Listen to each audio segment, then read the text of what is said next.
اعوذ باللہ من الشیطان الرجیم بسم اللہ الرحمن الرحیم۔ آج آپ حضرات کے سامنے سورۃ بقرہ 5واں رکوع آیت نمبر 40 سے اس کا آغاز کریں گے۔ یا بنی اسرائیل، اے اولاد یعقوب، اذکروا، یا تم یاد کرو، نعمتیہ، میری نعمت، التی جو انعمت میں نے بخشی، علیکم تمہیں، وَأَوْفُوا اور پورا کرو، بِعہدی میرا وعدہ، اوفی میں پورا کروں گا، بِعہدیکم تمہارا وعدہ، وَإِيَّایَ اور مجھ ہی سے، فَارْہَبُونَ ڈرو۔ اے بنی اسرائیل، یا بنی اسرائیل اذکروا نعمتی التی انعمت علیکم، اے بنی اسرائیل یاد کرو میرے وہ احسان جو میں نے تم پر کیے، وَأَوْفُوا بِعہدی اوفی بِعہدیکم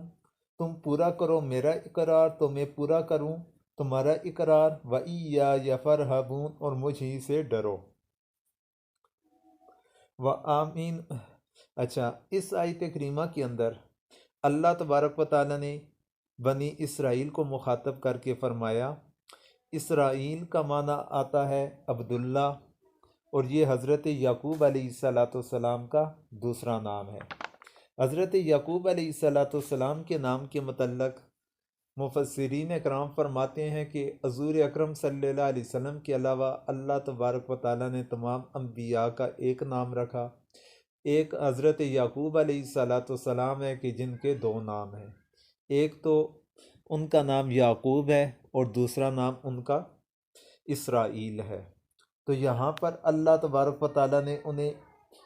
بنی یعقوب کہہ کر خطاب کرنے کی بجائے بنی اسرائیل کے لقب کے ساتھ ملقوب فرمایا۔ اس میں حکمت یہ ہے کہ خود اپنے لقب اور نام ہی سے ان کو معلوم ہو جائے کہ ہم عبداللہ یعنی اللہ کی عبادت گزار بندے کی اولاد ہیں، ہمیں بھی ان کے نقش قدم پر چلنا چاہیے۔ اس آیت میں بنی اسرائیل کو خطاب کر کے ارشاد فرمایا کہ تم یاد کرو میری نعمت جو میں نے تمہارے اوپر بخشی، اور تم میرا وعدہ پورا کرو، میں تمہارا وعدہ پورا کروں گا۔ اللہ تبارک و تعالیٰ نے بنی اسرائیل کے اوپر کافی انعامات سے انہیں نوازا تھا، تو ان انعامات کے متعلق اللہ تبارک و تعالیٰ نے ذکر فرمایا کہ تم انہیں یاد کرو۔ تو پھر وعدے کی پاسداری کے بارے میں ذکر فرمایا گیا کہ تم میرا وعدہ پورا کرو، میں تمہارے ساتھ کیا گیا وعدہ پورا کروں گا۔ اب یہاں پر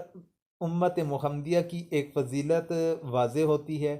کہ اللہ تبارک و تعالیٰ نے بنی اسرائیل کو یہ حکم دیا کہ تم میری نعمتوں کو یاد کرو، یعنی کہ احسانات کو یاد کر کے مجھے پہچانو، تو میرے احکامات پر تم عمل کرو۔ جبکہ امت محمدیہ کے بارے میں جہاں پر اللہ تبارک و تعالیٰ نے ذکر فرمایا تو وہاں پر فرمایا فَاذْكُرُونِی أَذْكُرْكُمْ، یعنی تم مجھے یاد کرو میں تمہیں یاد رکھوں گا۔ تو وہاں پر امت محمدیہ کو اللہ تبارک و تعالیٰ نے احسانات یاد نہ کرائے، بلکہ اللہ تبارک و تعالیٰ نے انہیں اتنا صرف فرمایا کہ تم مجھے یاد کرو میں تمہیں یاد کروں گا۔ تو اس پر مفسرین کرام فرماتے ہیں کہ امت محمدیہ کی یہ صفت ہے کہ وہ محسن کو پہچان کر احسان کو پہچانتے ہیں، جبکہ دوسری جو امتیں ہیں وہ احسانات کے ذریعے محسن کو پہچانتی ہیں۔ پھر اس کے بعد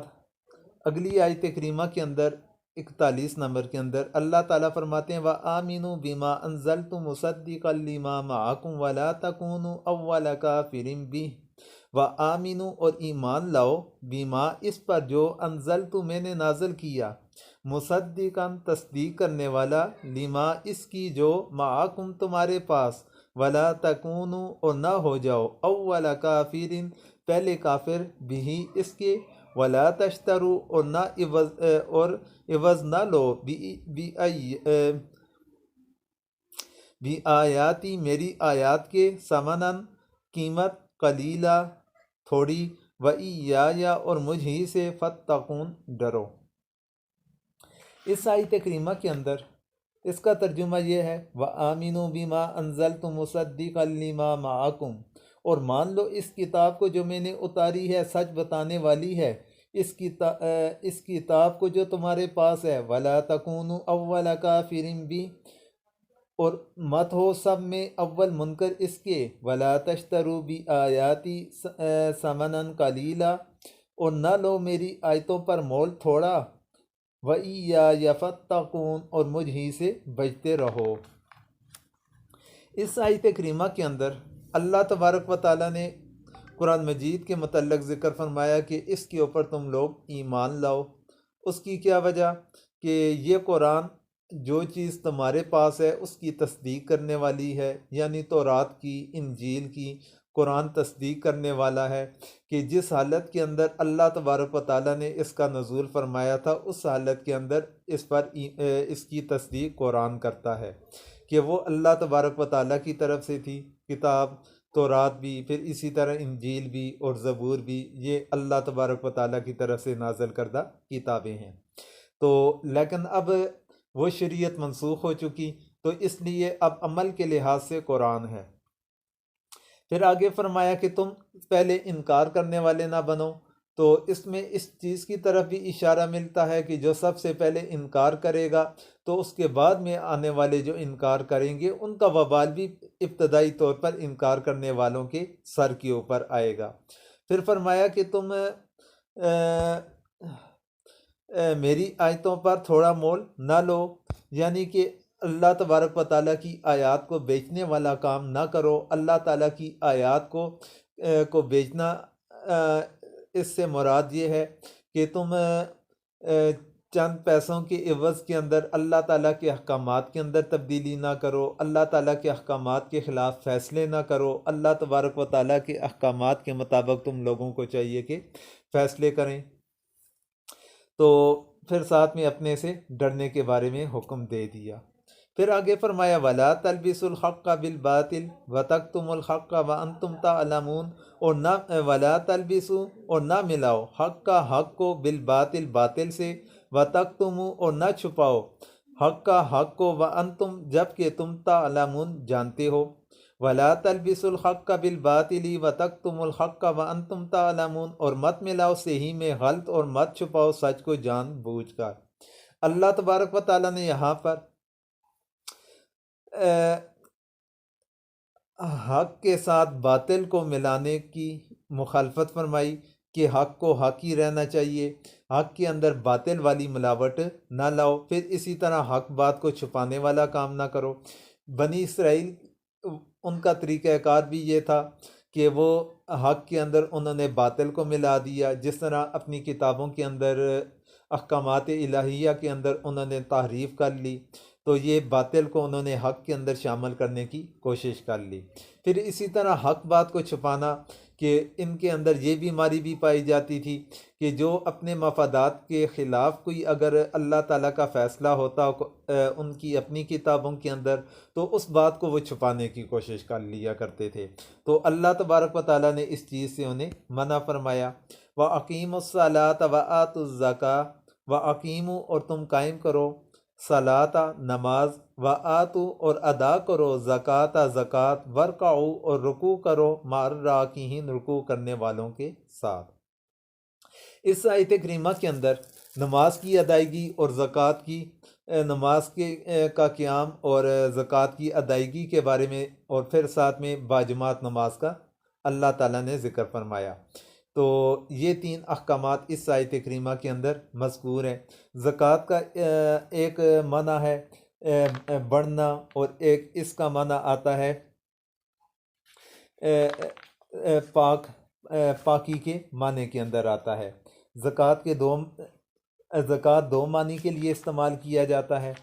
تو اللہ تبارک و تعالیٰ نے انہیں نماز کی ادائیگی کے بارے میں، اور اس کے ساتھ ساتھ نماز کو قائم کرنا اور زکوٰۃ کی ادائیگی کے بارے میں اللہ تبارک و تعالیٰ نے حکم عطا فرمایا۔ نماز کا قیام یہ ہے کہ نماز کو اپنی شرائط، اپنے صفات، ان چیزوں کو مد نظر رکھتے ہوئے خشوع و خضوع کے ساتھ اپنے وقت مقررہ کے اوپر باقاعدگی کے ساتھ نماز کو قائم کرنا، یہ چیز قائم کرنے کے اندر آئے گی۔ اور زکوٰۃ کا ادا کرنا، زکوٰۃ کا لفظی معنی تو بتلا دیا کہ ایک اس کا معنی ہے بڑھنا اور دوسرا ہے پاک کرنا۔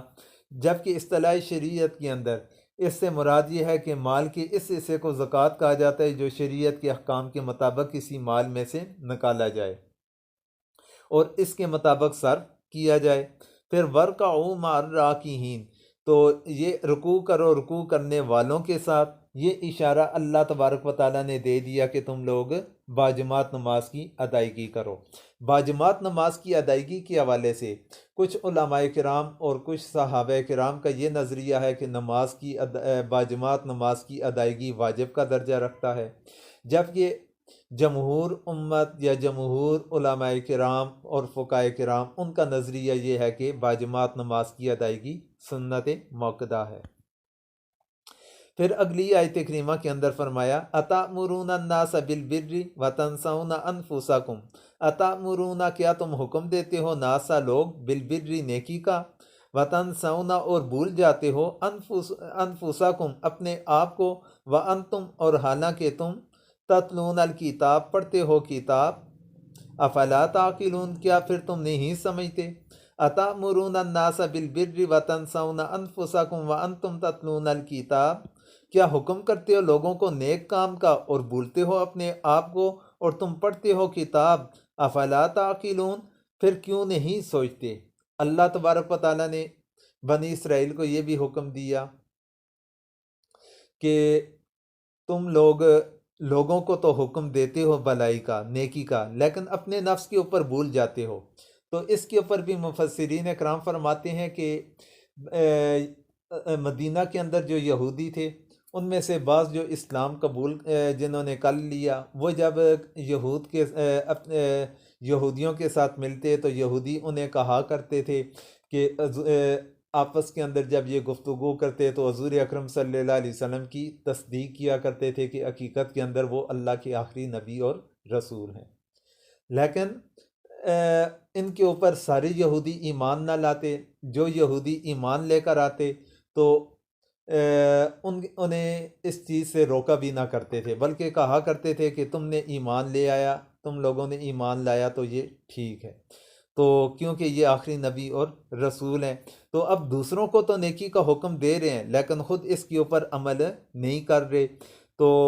جب کہ یہ خود بھی کتاب پڑھتے ہیں۔ خود کتاب پڑھنے سے مراد یہ ہے کہ ان کی کتابوں کے اندر بھی حضور اکرم صلی اللہ علیہ وسلم کے بارے میں پیشن گوئیاں موجود ہیں، تو اس کے باوجود وہ ان کی کھل کر تصدیق نہیں کرتے، ایمان لانے کے لیے تیار نہیں۔ اگلی آیت کریمہ 45 کے اندر فرمایا وَاسْتَعِینُوا بِالصَّبْرِ وَالصَّلَاةِ،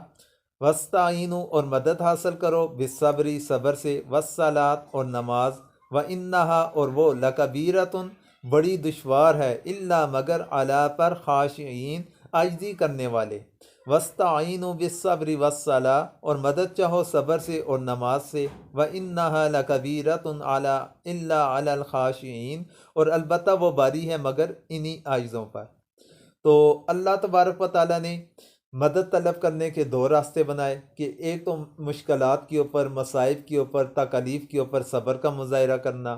پھر اس کے ساتھ ساتھ نماز کی ادائیگی۔ تو یہ دو طریقہ کار اختیار کر کے انسان کو چاہیے کہ وہ اللہ تعالیٰ سے مدد کا طلبگار رہے۔ پھر اس رکوع کی آخری آیت کریمہ کے اندر اللہ تبارک و تعالیٰ نے فرمایا کہ الذین یظنون انہم ملاقو ربہم، الذین وہ جو یظنون یقین رکھتے ہیں، انہم کہ وہ ملاقو روبرو ہونے والے، ربہم اپنے رب کے، وانہم اور یہ کہ وہ الیہ اس کی طرف راجعون لوٹنے والے۔ الذین یظنون انہم ملاقو ربہم جن کو خیال ہے کہ وہ روبرو ہونے والے ہیں اپنے رب کے، وَأَنَّهُمْ إِلَيْهِ راجعون اور یہ کہ ان کو اسی کی طرف لوٹ کر جانا ہے۔ تو اس کے ساتھ ہی ہمارا یہ رکوع مکمل ہوا الحمدللہ، اور اس کے بعد چھٹا رکوع اس کا ہم انشاءاللہ آغاز کرتے ہیں۔ اعوذ باللہ من الشیطان الرجیم، بسم اللہ الرحمن الرحیم۔ آج ہمارا سورۃ البقرہ چھٹا رکوع ہے، تو اس میں آیت نمبر 47 سے اس کا آغاز کرتے ہیں۔ یا بنی اسرائیل اذکروا نعمتی التی انعمت علیکم، یا بنی اے اولاد اسرائیل یعقوب، اذکرو تم یاد کرو، نعمتیہ میری نعمت، التی جو انعمتو میں نے بخشی، علیکم تم پر، وانی اور یہ کہ میں نے فضلتکم تمہیں فضیلت دی میں نے، علی العالمین زمانہ والوں پر۔ یا بنی اسرائیل اذکروا نعمتی التی انعمت علیکم، اے بنی اسرائیل یاد کرو میرے احسان جو میں نے تم پر کیے، وانی فضلتکم اور اس کو کہ میں نے تم کو بڑائی دی، علی العالمین جہان تمام عالم پر۔ اب اس آیت کریمہ کے اندر اللہ تبارک و تعالیٰ نے بنی اسرائیل کو یہ حکم دیا کہ تم میری نعمتوں کو یاد کرو، اور پھر اس کے ساتھ ساتھ جو تمہیں میں نے جہان والوں کے اوپر بڑائی یا فضیلت عطا کی ہے اس چیز کو تم لوگ یاد کرو۔ تو اس آیت میں خطاب چونکہ حضور اکرم صلی اللہ علیہ وسلم کے زمانہ کے یہودی تھے، اور عموماً ایسا ہوتا ہے کہ باپ دادا پر جو احسان کیا جائے اس سے اس کی اولاد بھی فائدہ حاصل کرتی ہے، جس کا عام طور پر مشاہدہ ہوتا رہتا ہے، اس لیے ان کو بھی اس آیت میں مخاطب سمجھا جا سکتا ہے کہ جو حضور اکرم صلی اللہ علیہ وسلم کے زمانے کے یہودی تھے۔ تو اس آیت کریمہ کے اندر ساتھ میں دوسری چیز یہ مراد ہے کہ آیت میں جس یوم کا ذکر ہے اس سے قیامت کا دن مراد ہے۔ مطالبہ ادا کرنے کا مطلب یہ ہے، اچھا جی، پھر اس کے بعد اس آیت کریمہ کے بعد اگلی آیت کریمہ ہے کہ وَاتَّقُوا یومًا لا تجزی نفس عن نفس شیئا، وَاتَّقُوا اور ڈرو، یوماً اس دن سے، لا تجزی بدلہ نہ بنے گا، نفس کوئی شخص، عن نفس کسی سے، شیئا کچھ، ولا یقبل اور نہ قبول کی جائے گی، منہا اس سے، شفاعت کوئی سفارش، ولا یؤخذ اور نہ لیا جائے گا، منہا اس سے، عدل کوئی معاوضہ، ولا اور نہ، ہم ینصرون ان کی مدد کی جائے گی۔ اس آیت کریمہ کا باماورہ ترجمہ، وَاتَّقُوا یومًا لا تجزی نفس عن نفس شیئا، اور ڈرو اس دن سے کہ کام نہ آئے کوئی شخص کسی کے کچھ بھی، ولا یقبل منہا شفاعہ اور قبول نہ ہو اس کی طرف سے سفارش، ولا یؤخذ منہا عدل اور نہ لیا جائے اس کی طرف سے بدلہ، ولا ہم ینصرون اور نہ ان کو مدد پہنچے۔ اب اس آیت کریمہ کے اندر جس دن کے بارے میں ذکر کیا گیا کہ جس دن سے ڈرنے کے بارے میں، تو وہ دن قیامت کا دن مراد ہے۔ پھر اسی طرح مطالبہ ادا کرنے کا مطلب کہ مثلاً کسی کے ذمہ نماز روزہ کا مطالبہ ہو، دوسرا کہہ دے کہ میرا نماز روزہ لے کر اس کا حساب بے باک کر دیا جائے، اور معاوضہ یہ ہے کہ کچھ لوگ، معاوضہ سے مراد یہ ہے کہ کچھ مال وغیرہ داخل کر کے بچا لاوے، سو دونوں باتیں نہ ہوں گی، اور بدون ایمان کے سفارش قبول نہ ہونے کو جو فرمایا ہے، تو وہ آیتوں سے معلوم ہوا کہ اس کی صورت یہ ہوگی کہ ایسوں کی خود سفارش ہی نہ ہوگی جو قبول کی گنجائش ہو، اور طرفداری کی صورت یہ ہوتی ہے کہ کوئی زوردار حمایت کر کے زبردستی نکال لائے۔ تو اس کے بعد اگلی آیت کریمہ کے اندر فرمایا وَإِذْ نَجَّيْنَاكُمْ مِنْ آلِ فِرْعَوْنَ يَسُومُونَكُمْ، وَإِذْ اور جب نجینا ہم نے تمہیں رہائی دی، من سے، آل فرعون آل فرعون، یسومونکم وہ تمہیں دکھ دیتے تھے، سوء برا، عذابی عذاب، یذبحون وہ ذبح کرتے تھے، ابناءکم تمہارے بیٹے، ویستحیون اور زندہ چھوڑ دیتے تھے، نساءکم تمہاری عورتیں، وفی ذالکم اور اس میں بلاء آزمائش ہے، من سے ربکم تمہارا رب، عظیم بڑی۔ وَإِذْ نَجَّيْنَاكُمْ مِنْ آلِ فِرْعَوْنَ يَسُومُونَكُمْ اور یاد کرو اس وقت کو جب رہائی دی ہم نے تم کو فرعون کے لوگوں سے جو کرتے تھے یسومونکم سوء العذاب، جو کرتے تھے تم کو بڑا عذاب، یذبحون ابناءکم، ذبح کرتے تھے تمہارے بیٹوں کو، ویستحیون نساءکم، اور زندہ چھوڑتے تھے تمہاری عورتوں کو، وفی ذالکم بلاء، اور اس میں آزمائش تھی من ربکم، تمہارے رب کی طرف سے، عظیم بڑی۔ اب اس آیت کریمہ کے اندر اللہ تبارک و تعالیٰ نے بنی اسرائیل کو ایک اور اپنے احسان کے بارے میں یاد دلایا۔ تو اس احسان کے بارے میں یہ ذکر فرمایا کہ تم اس چیز کو یاد کرو کہ جب تمہیں نجات دلائی تھی ہم نے فرعون سے، آل فرعون سے، فرعونیوں سے تمہیں نجات دلائی، کہ وہ تمہیں برا عذاب دیا کرتے تھے، کہ ان کا یہ تھا کہ وہ تمہارے مردوں کو، تمہارے بچوں کو قتل کر دیا کرتے تھے، تمہاری عورتوں کو وہ زندہ چھوڑا کرتے تھے۔ تو اس کی کیا وجہ تھی کہ کسی نے فرعون سے پیشن گوئی کر دی تھی کہ بنی اسرائیل میں ایک لڑکا ایسا پیدا ہوگا جس کے ہاتھوں تیری سلطنت جاتی رہے گی، اس لیے اس نے نوزائیدہ لڑکوں کو قتل کرنا شروع کر دیا، اور چونکہ لڑکیوں سے کوئی اندیشہ نہ تھا اس لیے ان سے کچھ تعرض نہ کیا۔ تو دوسرے اس میں اس کا اپنا ایک مطلب بھی تھا کہ ان عورتوں سے اپنی خدمت گاری کا کام لیتا تھا، سو یہ عنایت بھی اپنے مطلب کے لیے تھی۔ اس واقعے سے یا تو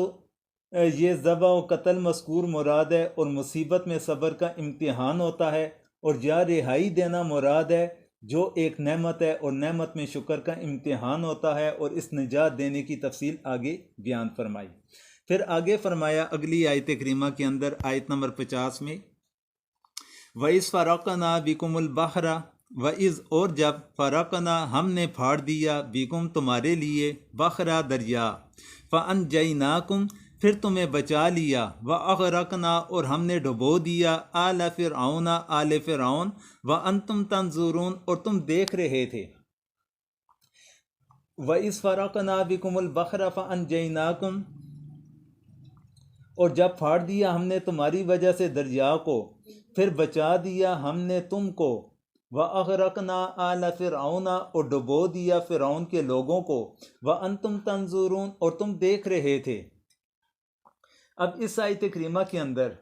یہ قصہ اس وقت ہوا کہ موسیٰ علیہ السلام پیدا ہو کر پیغمبر ہو گئے اور مدتوں میں فرعون کو سمجھاتے رہے۔ جب وہ کسی طرح نہ مانا تو حکم ہوا کہ بنی اسرائیل کو خفیہ طور پر لے کر یہاں سے چلے جاؤ۔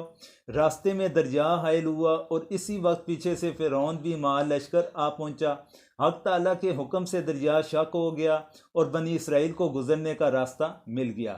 یہ تو پار ہو گئے، فرعون کے پہنچنے تک دریا اسی طرح رہا، وہ بھی تعقب کی غرض سے اس میں گھس گیا۔ اس وقت سب طرف سے دریا سمٹ کر اپنی سابق حالت پر ہو گیا اور فرعون اور اس کے ساتھی سب وہاں ہی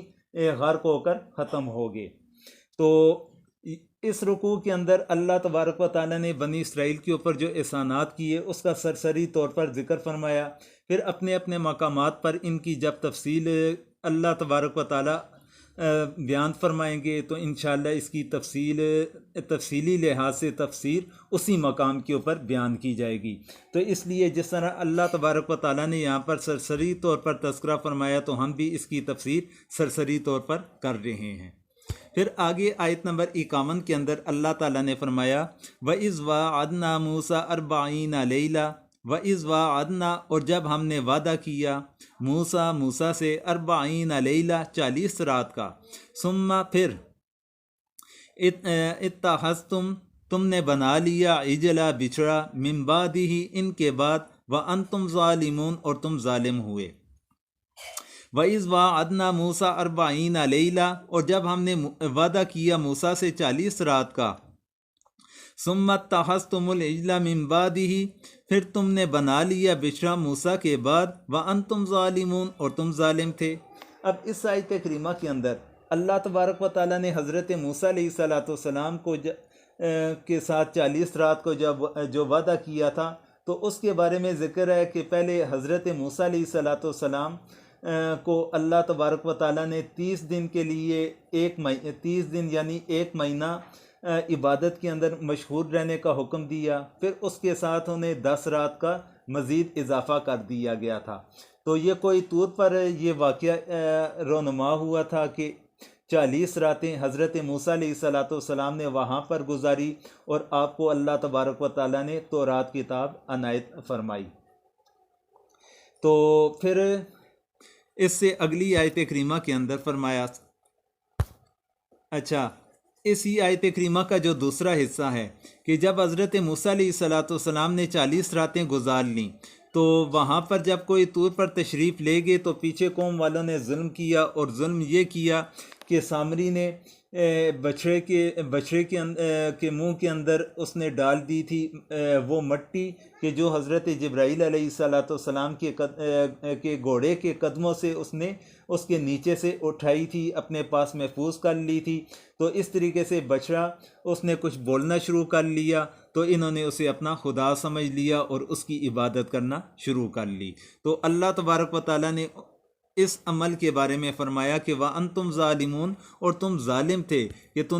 تم لوگوں نے یہ کام کیا۔ تو بنی اسرائیل نے تو یہ ظلم کیا تھا، لیکن اس کے بدلے کے اندر اللہ تبارک و تعالیٰ نے بعد میں کیا معاملہ فرمایا، ثُمَّ عَفَوْنَا عَنْكُمْ، ثم پھر عفونا ہم نے معاف کر دیا، عنکم تم سے، من سے، بعدی بعد، ذالکا یہ، لعلکم تاکہ تم، تشکرون احسان مانو۔ ثم عفونا عنکم من بعد ذالک، پھر معاف کیا ہم نے تم کو اس پر بھی، لعلکم تشکرون تاکہ تم احسان مانو۔ اللہ تبارک و تعالیٰ نے بنی اسرائیل کے اوپر کتنا بڑا احسان فرمایا کہ بنی اسرائیل انہوں نے بچے کو اپنا معبود بنا لیا، لیکن اللہ تبارک و تعالیٰ نے کہ ان کے اوپر پھر احسان کرتے ہوئے اللہ تبارک و تعالیٰ نے انہیں معاف فرما دیا تاکہ یہ شکر گزار بندے بن جائیں۔ پھر آگے فرمایا وَإِذْ آتَيْنَا مُوسَى الْكِتَابَ، وَإِذْ اور جب آتَيْنَا ہم نے دی موسیٰ کتاب والفرقان اور جدا جدا کرنے والے احکام، لعلکم تاکہ تم تہتدون ہدایت پالو۔ وَإِذْ آتَيْنَا مُوسَى الْكِتَابَ اور جب دی ہم نے موسیٰ کو کتاب، والفرقان اور حق کو ناحق سے جدا کرنے والے احکام، لعلکم تہتدون تاکہ تم سیدھی راہ پاؤ۔ اس آیت کریمہ کے اندر فیصلہ کی چیز یا تو ان احکام شرعیہ کو کہا جو تورات میں لکھے ہیں، کیونکہ شرع سے تمام تر اعتقادی اور عملی اختلافات کا فیصلہ ہو جاتا ہے، یا معجزوں کو کہا کہ ان سے سچے جھوٹے دعویٰ کا فیصلہ ہوتا ہے، یا خود تورات ہی کو کہہ دیا کہ اس میں کتاب ہونے کی صفت بھی ہے اور فیصل ہونے کی صفت بھی ہے۔ مطلب یہ ہوا کہ فرقان سے مراد 3 چیزیں لی جا سکتی ہیں۔ تورات کتاب کے اندر جو احکام شرعیہ ہیں یہ مراد لیا جا سکتا ہے، یا پھر حضرت موسیٰ علیہ السلام کو عطا کیے گئے اللہ تعالیٰ کی طرف سے معجزات مراد لیے جا سکتے ہیں، اور تیسرے نمبر پر پوری تورات کتاب مراد لی جا سکتی ہے۔ پھر اس کے بعد اگلی آیت کریمہ کے اندر فرمایا وَإِذْ قَالَ مُوسَىٰ لِقَوْمِهِ، وَإِذْ قَالَ اور جب کہا موسیٰ لِقَوْمِهِ اپنی قوم سے، یا قومی اے قوم، انکم بے شک تم نے ظلم کیا، انفسکم اپنے اوپر، باتخاذکم تم نے بنا لیا، عجلا بچھڑا، فتوبو سو تم رجوع کرو، الا طرف بارئکم تمہارا پیدا کرنے والا، فقتلوا سو تم ہلاک کرو، انفسکم اپنی جانیں، ذالکم یہ خیرن بہتر ہے، لکم تمہارے لیے، عندہ نزدیک، بارئکم تمہارا پیدا کرنے والا، فتابہ اس نے توبہ قبول کر لی، علیکم تمہاری، انہو ہوا بے شک وہ، تواب توبہ قبول کرنے والا، رحیم رحم کرنے والا ہے۔ وَإِذْ قَالَ مُوسَىٰ لِقَوْمِهِ اور جب کہا موسیٰ نے اپنی قوم سے، یا قومی انکم ظلمتم انفسکم اے قوم تم نے نقصان کیا اپنا، باتخاذکم العجلہ یہ بچھڑا بنا کر، فتوبوا الی بارئکم سو اب توبہ کرو اپنے پیدا کرنے والے کی طرف، فقتلوا انفسکم اور مار ڈالو اپنی جان، ذالکم خیر لکم عند بارئکم یہ بہتر ہے تمہارے لیے تمہارے خالق کے نزدیک، فتاب علیکم پھر متوجہ ہوا تم پر، انہو هو التواب الرحیم بے شک وہی معاف کرنے والا نہایت مہربان ہے۔ تو اس آیت کریمہ کے اندر کہ اس طریقہ کار کا بیان ہے جو ان کی توبہ کے لیے تجویز ہوا تھا، یعنی کہ مجرم لوگ قتل کیے جائیں، جیسا ہماری شریعت میں بھی بعض گناہوں کی سزا باوجود توبہ کے بھی قتل و جان قتل کی سزا مقرر ہے، جس طرح قتل عمد کے عوض کے اندر قتل کیا جاتا ہے، اور ثبوت زنا بشہادت پر رجم کی سزا ہے کہ توبہ سے یہ سزا ساقط نہیں ہوتی۔ چنانچہ ان لوگوں نے بھی اس پر عمل کیا جن کی وجہ سے آخرت میں مورد رحمت و عنایت ہوگی۔ پھر اس کے بعد اگلی آیت کریمہ کے اندر فرمایا وَإِذْ قُلْتُمْ يَا مُوسَىٰ وَإِذْ قُلْتُمْ، اور جب تم نے کہا یا موسیٰ، اے موسیٰ، لن ہرگز نؤمنا ہم نہ مانیں گے، لکا تجھے، حتیٰ جب تک نر اللہ کو ہم دیکھ لیں، جہرتاً کھلم کھلا، فاحذتکم پھر تمہیں آ لیا صاعقہ بجلی کی کڑک، وانتم اور تم تنظرون دیکھ رہے تھے۔ وَإِذْ قُلْتُمْ يَا مُوسَىٰ لَن نُؤْمِنَ لَكَ حَتَّىٰ نَرَى اللَّهَ جَهْرًا، اور جب تم نے کہا اے موسیٰ ہم ہرگز یقین نہ کریں گے تیرا جب تک کہ نہ دیکھ لیں اللہ کو سامنے، فَأَخَذَتْكُمُ الصَّاعِقَةُ پھر آ لیا تم کو بجلی نے، وَأَنْتُمْ تَنْظُرُونَ اور تم دیکھ رہے تھے۔ اس آیت کریمہ کے بارے میں مفسرین کرام فرماتے ہیں کہ اس کا قصہ اس طرح ہوا تھا کہ جب حضرت موسیٰ علیہ السلام نے کوئی طور سے تورات لا کر پیش فرمائی کہ یہ اللہ تعالیٰ کی کتاب ہے، تو بعض گستاخ لوگوں نے کہا کہ اللہ تعالیٰ خود ہم سے کہہ دے کہ یہ ہماری کتاب ہے تو بے شک ہم کو یقین آ جائے گا۔ موسیٰ علیہ السلام نے بھی اذن الہی فرمایا کہ کوئی طور پر چلو، یہ بات بھی ہو جائے گی۔ بنی اسرائیل نے اس کام کے لیے 70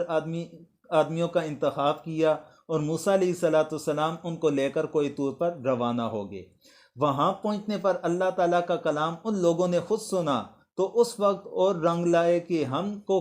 تو کلام سننے سے قناعت نہیں ہوتی، خدا جانے کون بول رہا ہوگا، اگر خدا کو دیکھ لیں تو بے شک مان لیں گے، چونکہ دنیا میں کوئی شخص اللہ تعالیٰ کو دیکھنے کی قوت نہیں رکھتا، اس لیے اس گستاخی پر ان پر بجلی آ پڑی اور سب ہلاک ہو گئے۔ تو پھر آگے اللہ تبارک و تعالیٰ اگلی آیت میں فرماتے ہیں ثم بعثناکم من بعد موتکم، ثم بعثناکم پھر ہم نے تمہیں زندہ کیا، من بعد موتکم تمہاری موت کے بعد، لعلکم تاکہ تم تشکرون احسان مانو، ثم بعثناکم من بعد موتکم لعلکم تشکرون پھر اٹھا کھڑا کیا ہم نے تم کو مرنے کے پیچھے تاکہ تم احسان مانو۔ اللہ تبارک و تعالیٰ نے کہ جب ان کے اوپر بجلی آ پڑی تو اس وقت یہ سارے کے سارے مر گئے اس بجلی کے پڑنے کی وجہ سے۔ پھر اس کے بعد واقعہ یہ ہوا کہ حضرت موسیٰ علیہ السلام نے اللہ تعالیٰ سے عرض کیا کہ بنی اسرائیل یوں ہی بدگمان رہتے ہیں، اب وہ یہ سمجھیں گے کہ میں نے ان کو کہیں لے جا کر کسی تدبیر سے ان کا کام تمام کرا دیا ہوگا، مجھ کو اس تہمت سے محفوظ رکھیے۔ تو اللہ تبارک و تعالیٰ نے اپنی رحمت سے ان کو پھر زندہ فرما دیا۔ پھر آگے فرمایا وَظَلَّلْنَا عَلَيْكُمُ الْغَمَامَ، وَظَلَّلْنَا اور ہم نے سایہ کیا، علیکم تم پر، غمامہ بادل، وَأَنزَلْنَا اور ہم نے اتارا، علیکم تم پر، مَنَّا وَالسَّلْوَىٰ من اور سلوہ، کُلُوا تم کھاؤ، من طیبات پاکیزہ چیزوں سے، ما رزقناکم جو ہم نے تمہیں دیں، وما ظلمونا اور انہوں نے ہم پر ظلم نہیں کیا، لیکن کانو تھے انفسہم اپنی جانیں، یظلمون وہ ظلم کرتے تھے۔ وَظَلَّلْنَا عَلَيْكُمُ الْغَمَامَ اور سایہ کیا ہم نے تم پر بادل کا، وَأَنزَلْنَا عَلَيْكُمُ الْمَنَّ وَالسَّلْوَىٰ اور اتارا تم پر من اور سلوہ، کُلُوا مِن طَیِّبَاتِ مَا رَزَقْنَاکُم کھاؤ پاکیزہ چیزیں جو ہم نے تم کو دیں، وَمَا ظَلَمُونَا اور انہوں نے ہمارا کچھ نقصان نہ کیا، وَلَٰكِن كَانُوا أَنفُسَهُمْ يَظْلِمُونَ بلکہ اپنا ہی نقصان کرتے رہے۔ اب یہ دو واقعات جو بیان کیے گئے تو ان دونوں واقعات کے بارے میں فرمایا جاتا ہے کہ یہ وادی طے میں واقع ہوئے تھے۔ کہ وادی طے کی حقیقت کیا ہے؟ تو بنی اسرائیل کا اصلی وطن ملک شام ہے، حضرت یوسف علیہ السلام کے وقت میں مصر آئے تھے اور یہاں ہی وہ رہ گئے۔ ملک شام میں عمالقہ نامی قوم کا قبضہ ہو گیا، انہوں نے تسلط قائم کر لیا۔ فرعون جب غرق ہو گیا، یہ لوگ مطمئن ہو گئے تو اللہ تعالیٰ کا ان کو حکم ہوا کہ عمالقہ سے جہاد کرو اور اپنی اصلی جگہ کو ان کے قبضہ سے چھڑا لو، یعنی کہ ملک شام پر تم دوبارہ قبضہ کر لینا۔ بنی اسرائیل اس ارادے پر مصر سے چلے اور ان کی حدود میں پہنچ کر جب عمالقہ کے زور و قوت کا حال معلوم ہوا تو ہمت ہار بیٹھے اور جہاد سے صاف انکار کر دیا۔ اللہ تعالیٰ نے ان کو اس انکار کی یہ سزا دی کہ 40 برس تک ایک میدان میں سرگرداں و پریشان پھرتے رہے، گھر پہنچنا بھی نصیب نہ ہوا۔ یہ میدان کچھ بہت بڑا رقبہ نہ تھا، بلکہ مصر اور شام کے درمیان 5-6 کوس یعنی تقریباً 10 میل کا رقبہ بنتا ہے۔ روایت یہ ہے کہ یہ لوگ اپنے وطن مصر جانے کے لیے دن بھر سفر کرتے اور رات کو کسی منزل پر اترتے، صبح کو دیکھتے جہاں سے چلے تھے وہیں ہیں۔